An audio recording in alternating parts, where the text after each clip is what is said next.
Pamban penpra dan ray melong takut pasan meyayada layoran himba yang bar risa kumki kunja kabala yang bar risa kumki kunja kabala bundan buram yublay kabor hajing kentang Jisu try kabalang kawan yalah kabor juli kursya atry penhakaka kismi di bandangwan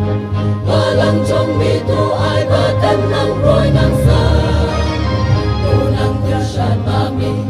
kabor kajing ayen turong chong mi play ay kan pao siya kabor kay nilong mami yang bar risa kumki kunja kabala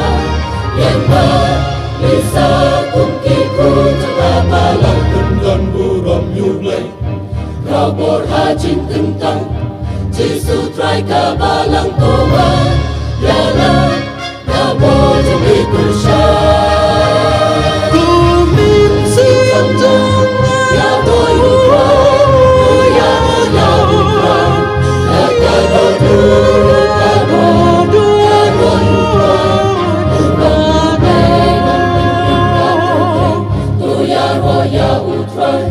Dakadon utbaro,